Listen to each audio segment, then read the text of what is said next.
CofC scene. I'm Christina Leischek and will be delivering the last broadcast of the semester.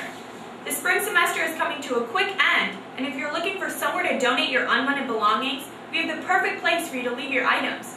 While you're moving out of residence halls, look for the area in the lobby that's piled high with donated furniture, rugs, clothing, and school supplies. You're urged to leave any lightly used items behind, because on Wednesday, the Liberty Residence Hall will be hosting a Light Your Load event. This gives students an opportunity to stop by and buy gently used pieces for a fraction of what they are worth.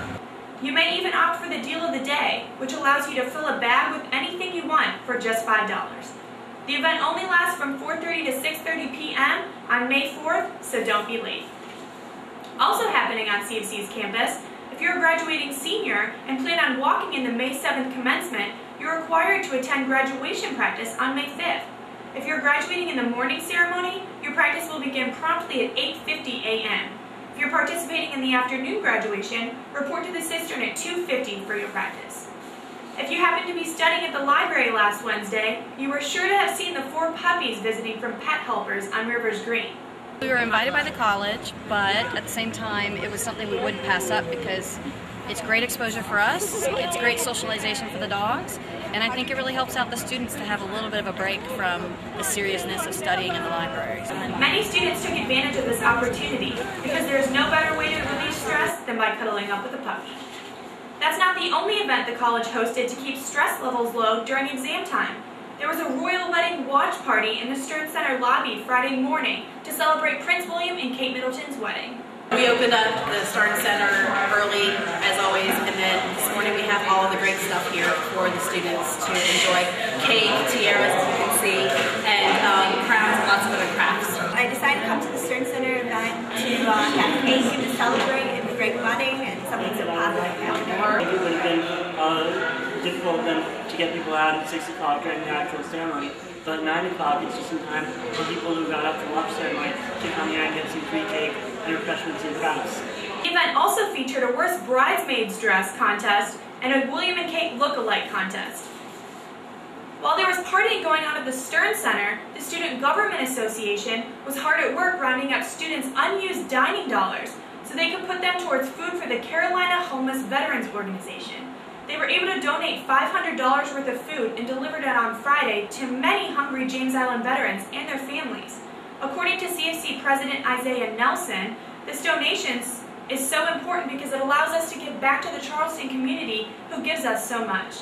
This philanthropy has become an annual event for the SGA. Taking a look at another campus story, the college's president George Benson has appeared on the ABC hit show Extreme Makeover Home Edition last night. He presented 5 full tuition scholarships to each student in the Dickinson family who was featured on the show. Benson says he is honored that the college got a chance to provide all 5 children with an opportunity to receive a college degree. Benson traveled to Beaufort, South Carolina, where this week's episode was filmed. Taking a look at CofC sports, the CofC's men's varsity crew team has left a lasting impression on the college this year. I caught up with 2 rowers on the team to get more details on their success. First race that we raced in as the lightweight floor was the SERA Southern Championships, and that was our first gold medal for the college. The next race was the Dadville Regatta in Philadelphia. It's the largest intercollegiate regatta. We got second.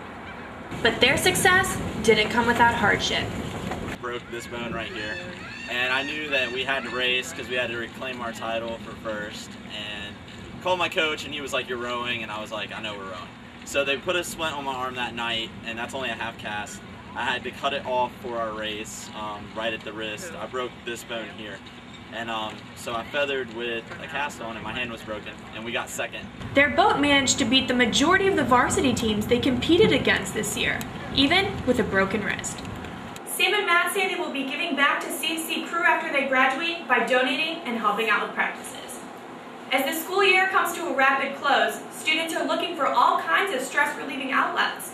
One activity that kept finals off the minds of many CofC students is the Zumba class the college offered last week.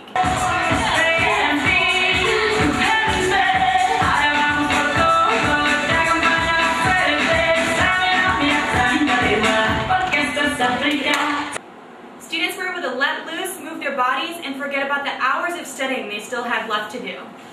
Well, that wraps up this semester of CFCC. It's been a pleasure bringing you the news this semester. Have a wonderful summer break. For CFCC, I'm Christina Lysacek.